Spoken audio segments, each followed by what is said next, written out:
Abuyog experimentation naging AVR. Therefore, pag evaluate sa fruit evaluation team, kasi hindi naman abuyog experimentation, so AVR naman. So, pinangalan ito na AVR. AVR sweet. AVR kasi sweet. talagang sweet man siya. Sweet siya. Mapagpalang sa ating lahat, mga totoong mga Inday. Kaway-kaway! Yan! Sa araw po na to, kasama ko na po ang founder, researcher ng AVR Sweet Jackfruit. Pinagmamalaki ko po, pinapakilala sa inyo si Teodomero Mionda. Kaway-kaway po tayo, tay! Ayan! Hello! Ayan! So, nakakatawa po, nakaka-inspire. It's an honor po na makilala itong founder talaga at researcher ng AVR Sweet dito sa Leyte, sa Abuyog, no? At ngayon po, tatanungin natin kay Tatay Mirot kung ano ba yung pagsisimula nitong pag-research. Kasi 35 years na po ba ito, tay? Simula nung pag-start niyo po, 1990s. 1990s. Ayun. So tay, ano ba? Paano nagsimula itong AVR Sweet na ito? Ano ba ang pangalan niya dati bago siya naging AVR Sweet? Actually, nagkulikta ko kasi yung sabi niyang director namin, former Dr. Cirilo Balagapo, yan ang regional director namin, at saka yung aming superintendent sa station, sa British Press Station dati, delete engineer Daniel Palang, yung jackfruit po maging jackfruit tayo sa whole region 8. O yun, so kayo ang pinaka yung mag-produce tayo ng thousands of jackfruit para maging turn into jackfruit country kita sa whole region 8. whole region 8. Pero sa pag-umpisa namin, nako, ang hirap pala sa jackfruit pag-propagate in terms sa propagation. Kahit pag-umpisa namin kahit 10, 20, walang nabubuhay. Wala talaga. Oo, polos patay. Ayun. Kaya pala mga totoong mga Inday, ito jackfruit na ito po yung jackfruit na AVR, ay pag buto yung tatanim nyo, ang lalabas hindi AVR, babalik siya sa native. Kaya may strategy sila, tatay. So, sila talaga ang nag-research. Siya po talaga ang propagator nito. Tay, ano, after noon, 1990s nag-start itong pag-propagate nyo nito. Paano nyo po nag-upisa, tay? Siyempre, kaya maging jackfruit lang tayo dito sa region 8. So, pagsimula natin, nag-collect ako ng mga iba't ibang strain ng jackfruit. Kasi wala pa yan variety. Opo. So, pagkatapos actually, nakuha namin yung technology na, nagsimula kami ng 25%, 45%, 70%, until sa time na atin namin yung 96%. Ayun. Yun na yun. Buhay. Lahat. Pro clip crafting. Clip crafting. Yeah, clip crafting. Ayun. So, yung mga totoong mga Inday. Tapos noong 1990s, tay, kailan talaga yung massive na production nyo ng seedling? Kano na-start na kayo na? Nag-start kami 2006. 2006? Yeah. Ilang seedlings yung na-produce nyo nun, tay? 3,000. Nagsimula ka ng 3,000 grafted. Pagka the following year, 6,000 ang yung target. Kuha ko yan. Pagka third year, 10,000. Kuha ko yan. 12,000, 15,000. Exceed ako sa target. Ayun. Kaya kasi target oriented ako na tao. Ayun, yun ang maganda. No? So, yung mga totoong mga Inday. Tapos tay, noong 2006, nag-start kayo ng ganong libo. Saan nyo po natanim? Dito lang sa within Abuyog lang? No, sa region. Alam mo, sa Samar, Leyte, Biliran, Southern Leyte. Ayun. So, kaya pala nasimula. So, dito nag-start. So, through it's CBDP, High Valued Commercial Crop program sa gobyerno. Ayun. Tay, yung AVR Sweet ay gaano naging naging Guinness World Record siya dahil sa tamis niya. Ano pong nangyari sa sweetness niya sa Brix level? So sa Brix, in terms sa Brix level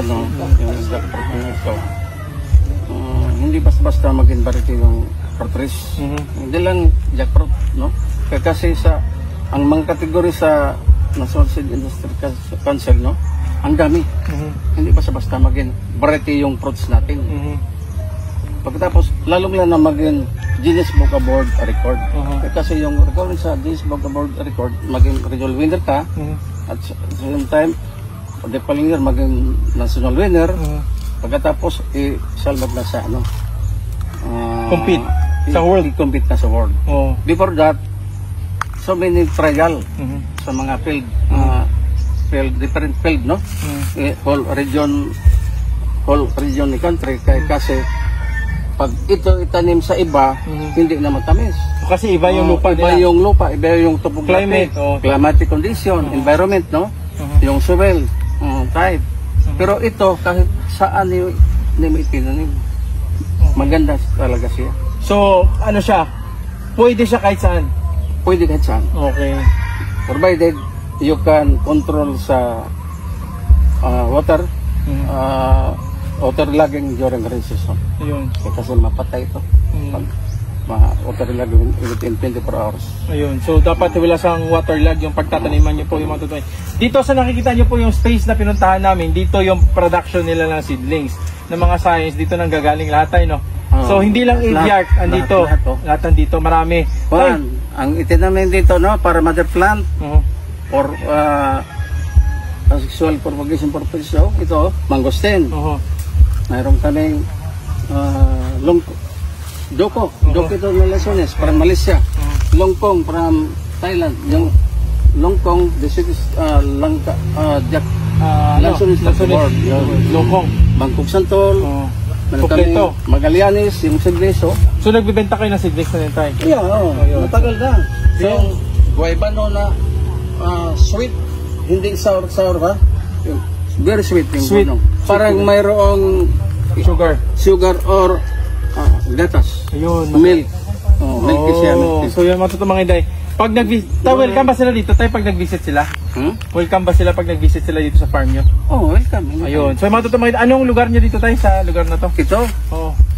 Actually, yung farm namin nandun sa Balisayaw. Along the way, pwede nyo puntahan sa may Layog River. Pero puntahan nyo po sila sa... Pero dito, wala, okay lang. Okay lang dito. Yung mother plant namin dito. Mga budwood ba? Kasi budwood naman ito. Kasi meron kami mga collection dito. Kompleto mga collection dito. Marang, mango, yung sweetest mango to the world. Meron kami dito. Pwede nyo po sila puntahan. Guimaras, GS 7, yung sweetest mango nila. 7. Yung sweetest mango nila sa world record, yung pero yun siya, yung sa mangga nila sa Guinness World Record ng at saka sa Luzon nung the sweetest mango yung Sweet Elena. Ayun. So dalawa po doon, meron sila dito. Pero tayo balik tayo dito sa aviark tayo. Itong aviark tayo, ang ibig sabihin ng aviark ay yung Eastern Visayas. Hindi naman yan sa sa special project namin sa funding sa Agricultural Support Fund sa DE. Special project yan. Tinatawag itong aviark. So, and then Eastern Visayas Integrated Agricultural Research Center.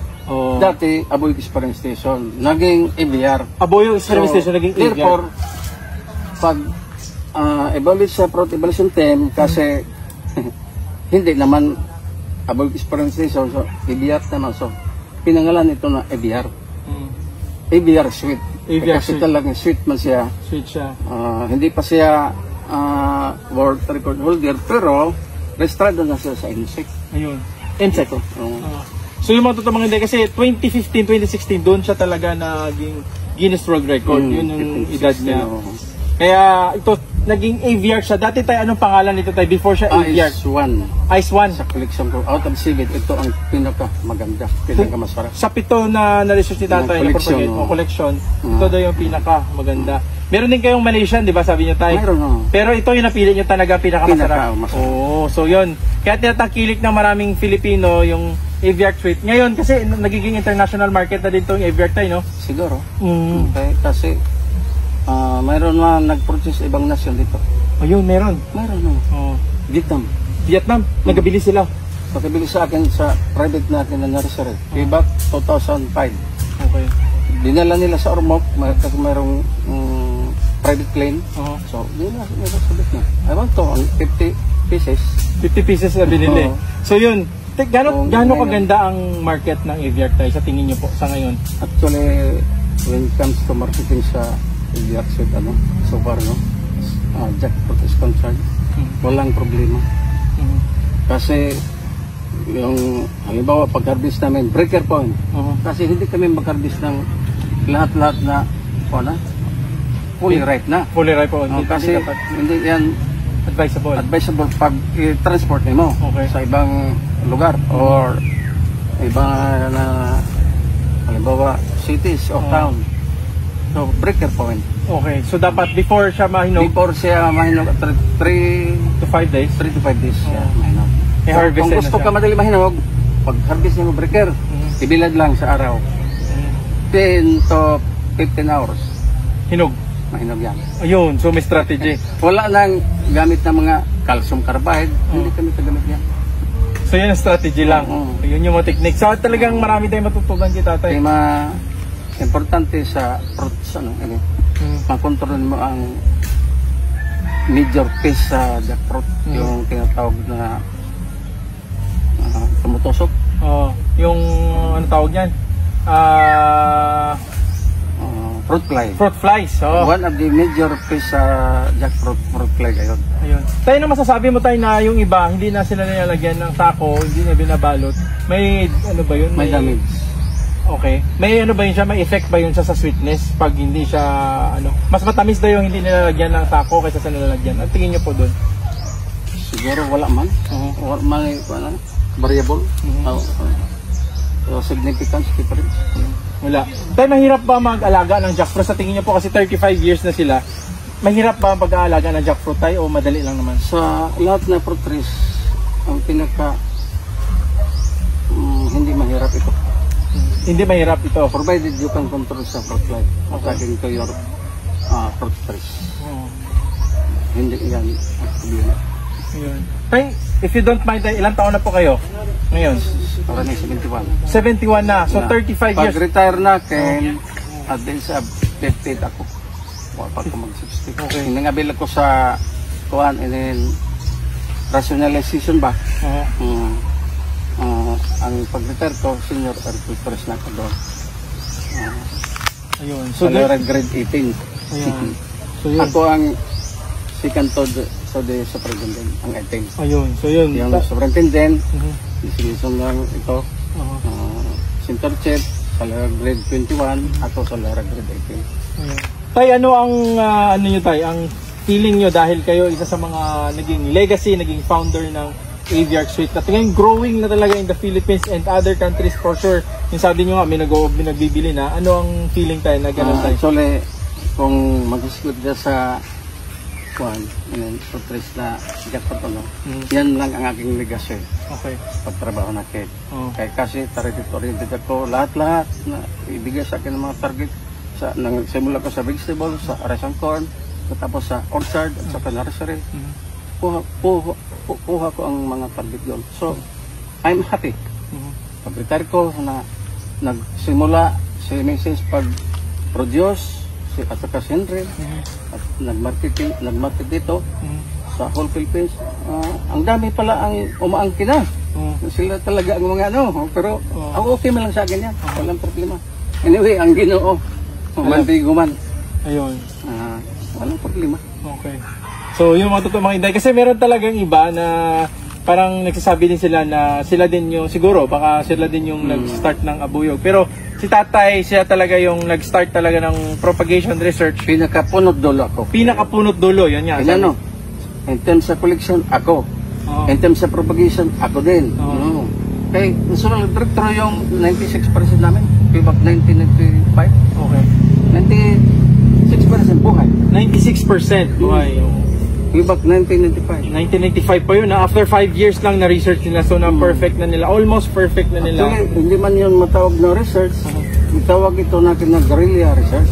Okay. Kasi yung research talaga, maggawa pa tayo ng outline. a matter of mga 5 to 6 years before it can be approved by the SAPICAD, no?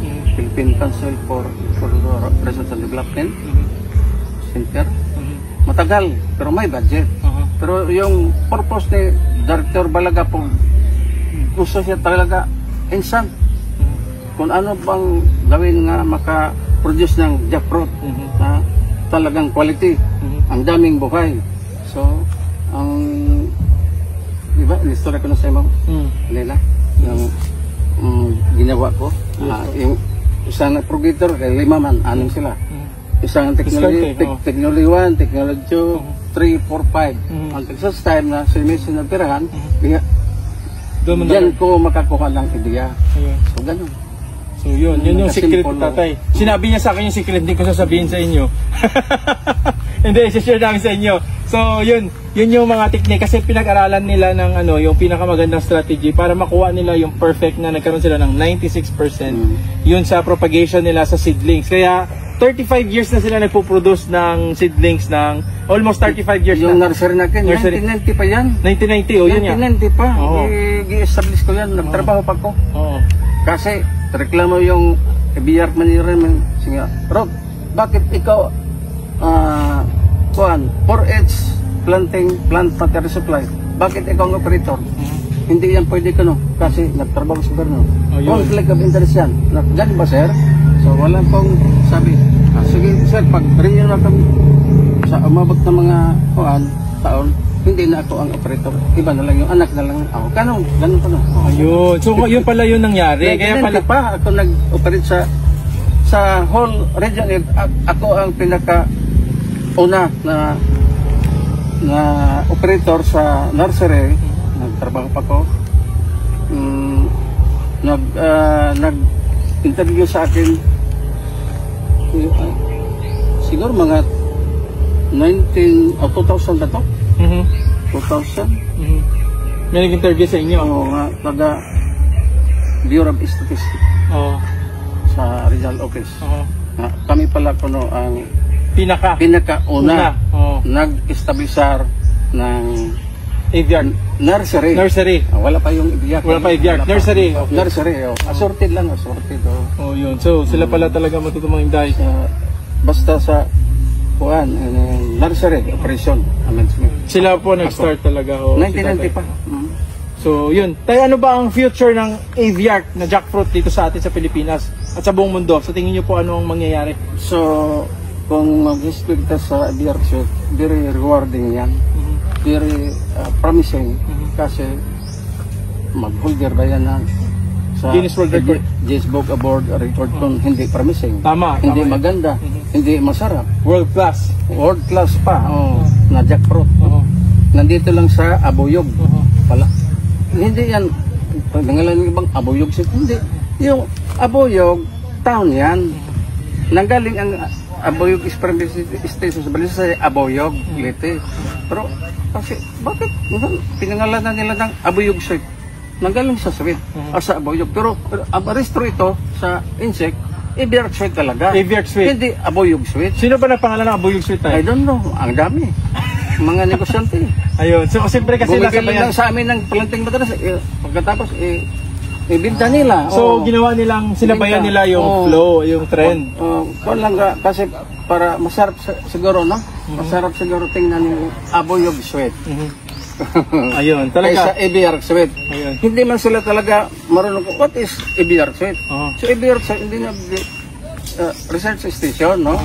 Dati, special project sa Department of Agriculture, through the effort of Bureau of Plant Industry, funding sa Agriculture Support Fund. Si Panganiban pa yung aming president na secretary. So, saan nagdala? Si Tangpo, si Marcos pang presidente. Ayun. So, napakatagal na po talaga mga totoong inday. Napakatagal na.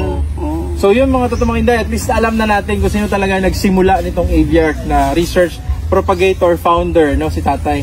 At ngayon dito sa kanyang area, 5,000 hectares lang ito, pero tinaniman na nila kasi nagpo-produce sila ng they're into fruit-bearing trees. Tama tayo, no? Hindi lang sila nagpo-focus. Assorted kasi close distance kasi mother plant namin ito.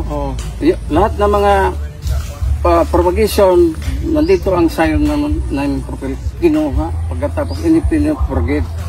So, nakita ko sa YouTube, no, kasi mahirap na ito pag-propagate ng cliff, grafting o side grafting o saddle grafting. So, nakita ko ang propagation nila, mass production, yung tinatawag na Enarching. So, sa enarching, maggawa ka kayo ng mga Blocks ng kawayan, ng kahoy. Kahoy. Tapos itatali. Oh. Ang tagal. So, kung may target ka nga 5,000, so, dami. hindi yan atinin mo. Ano ang difference tayo? Sino mas maganda sa tingin mo? Itong V-clifting or itong V-clifting? V-cliff talaga daw. So, maganda kasi produce nila kasi nakakita ko ng enarching. Medyo hindi siya pantay dun sa nakuha ang sayon. Diba? Mas malaki yung sayon kaysa sa once siya, murag dwarf type ang enarching. Dwarf type siya. Ini fast siya, grower. Tapos mas mataas talaga yung pag nila sa V-cliff kasi may stages eh. So yun ang strategy nila.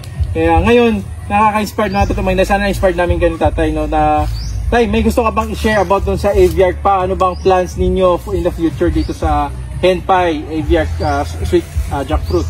So, dapat anong future plans? Suportaan ko pag private masuporta ang gobyerno. Halimbawa sa processing plant, tama, para machinery equipment, yun ang needed nila. Pag harvest, drip irrigation. So at least, no, mayroon para pag mayroon ng mga produce, hindi na mahirapan. Pwede ito gawin to freeze dried jackfruit, vacuum fried, dried jackfruit, pwede sa turon, pwede po prosin mo, yung seeds, pwede gawin ng polvoron, yung seeds, ang sarap. Tama. Yung mga panit, mga skin, mga rags, gawin to organic fertilizer. Ito, masarap ito sa mga ruminants, yung pinapakain sa mga kambing. Sa manok, pwede. Pwede kung ito gawin na tsaa. So kompleto, pwede gamitin lahat. No? Pwede ito gawin na Spanish guitar. Ito, no? Sa Cebu, sa Mandawi, export nila ang Spanish guitar. Nanggaling sa Japan. Pwede ito maging bongbong sa bahay, no? Kubong. Tay, ilang taon na po yung pinakamatanda nyo na jackfruit na Aviark? Yung original?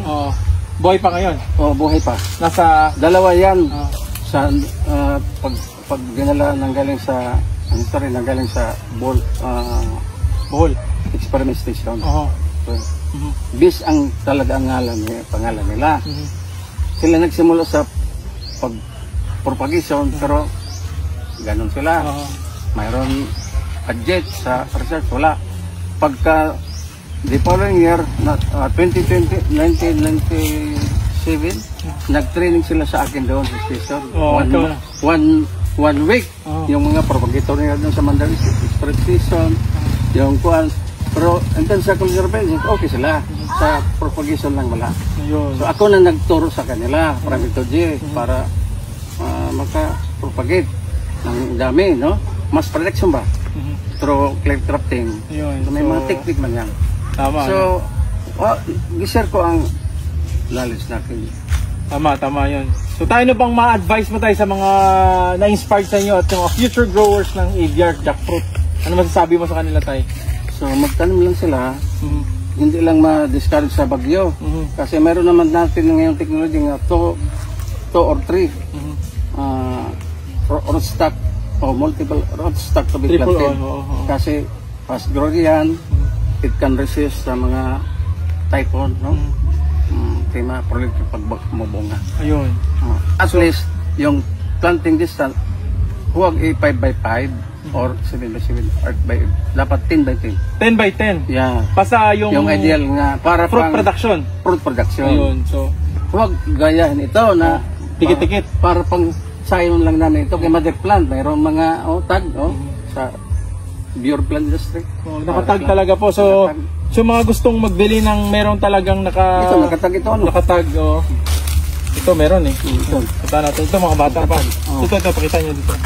Kaya ang tagging dito, magkalawak yung mga patag. Ito, sayon. Ito na, ito na. Ito, galing ko sa... Siyempre, nasa-said is cancel. Code. ABR sweet. 100% to na aviart. 96, ito yung 100% aviart. So yan o. Mana ang tagging. So, ito, pag nagbili kayo sa kanila ng seedlings din sila, Sir Henry, anak ni tatay, ituturo sa inyo kung ano yung mga strategy, paano ang planting distance, ano ang gagawin sa fertilization, ang pag-pruning, yun ang pinaka-importante kasi ang pruning. Yan, so Pruning. Open center method. ayun, open center method, no. So hopefully sa Si susunod, Henry, tinuruan ko na. makapunta tayo sa susunod sa kanila pag nakaano tayo sa balik tayo dito kasama ko si Partan. Punta natin yung farm nila, no. Kasi kami dumaan lang kami ngayon dito at nabigyan kami ng chance. Thank you talaga tayo. Thank you kay Sir Henry, yun si Sir Henry. At least po napaunlakan kami nila tatay. Maraming salamat. Na-feature na ito siya ni Sir Buddy sa agribusiness. Yan. Nagpunta si Sir Buddy dito. Oo. Way back 30 na ta. 30. Ha? 2023. O 2023. Ito 3 October man siguro. Oo. Nagpunta dito. So yan, matuto mga Inday tay. Sigurado marami na inspired sa tayo. Maraming salamat sa pagpa-unlock nyo sa amin at pag-share ng story nyo po tayo kung paano nag-umpisa ang aviart jackfruit. At tay, pwede nyo pong sabihin sa kanila tay na kayo ang founder. Pakilala po kayo sa kanila tay kung ano yung ano yun tay. Nag-start kayo sa aviart. Ako si Teodoro Soliano Mionda, retired senior agriculturist sa Department of Agriculture sa Bioexperimentation. Pag-retire ko, AVR naman. So, nakabila ko ng rationalization. So, at the age of 15 pa, nag-retire na ako para mag-venture lang ako ng kanti-unti ng mga pasanay ba sa AVR suite. So, ang akong nasabi na huwag lang kayong ma-discourage sa mga bagyo-bagyo ngayon. Kasi mayroon tayong technology na double o triple ang rootstock para fast grower siya, mabilis tumutubo, early bearing, at of course it can resist sa mga typhoon. Ganun lang. So yan mga totoong Inday. Ako nag-umpisa ito in terms of collection, lalo sa propagation. Ako nag-umpisa ito. Ayan. So mga totoong Inday, maraming salamat sa inyo. Maraming salamat sa pagsubaybay sa amin. At sana suportahan nyo sila tatay. Dahil kami natutuwa, nagagalak at na-meet na namin yung founder, propagator, researcher ng aviart sweet jackfruit. At ipinagmamalaki ng Pilipinas. At hopefully soon, ngayon kasi kinukuha na siya ng ibang bansa, no? Sa Canada, sa Japan, parang sa US. Kinukuha na binibili ng isang company dito sa atin para i-produce, i-value adding, tapos pinapadala doon sa ibang bansa at doon na binibenta, no. So dito sa ating shortage pa yung production ng aviart. Tama tayo, no? Tama. So kaya kayo, habol-habol kayo, maghanap ng reliable, legit na seller ng buyog or aviart jackfruit para at least, no, pag-produce, pag-harvest, kasi hindi basta-basta pag nagalagaan nyo yan matagal-tagal. So pag nag-harvest kayo, dun magiging fulfill kayo dahil totoo yung pinagbilan nyo tulad nila tatay, no? At magiging masaya yung farm niyo at yung mga kasama nyo sa farm. Tama tayo? Si Pam, yung Herbert Plant Material Supply, si Herbert Minda ang operator. Ang nag-manage si Mrs., no? Sa ila sa kay Henry and Himpay, no? Ila yan. Pero actually, isip lang na variety. Si Herbert, ano pa tayo? Herbert. Kapatid? Mionda. Kapatid niyo po? Kapatid do. Ayun. Ako po dito ba ngayon? Ayan, so Siguro dito na siya. ayan. So mga totoo mga Inday. At medyo nakakatuwa talaga dahil si tatay nandito na po nakantay. Salamat tayo. So, labi pong salamat. Ayan, ayan. Well, Ayan, picture lang. Ayan, so salamat thank you for coming. thank you tayo. So, mula yan dito sa Abuyog. No, kasama natin yung pinaka-proud talaga tayo si Mr. Mionda. So, Tay, God bless you and God bless ang aviart sweet dito sa Pilipinas. Hopefully, mas marami pa. Yan, kaway-kaway mga totoong Inday. Happy farming! Kita-kita sa susunod na video. Woohoo! Founder! Yay! thank you. Thank you.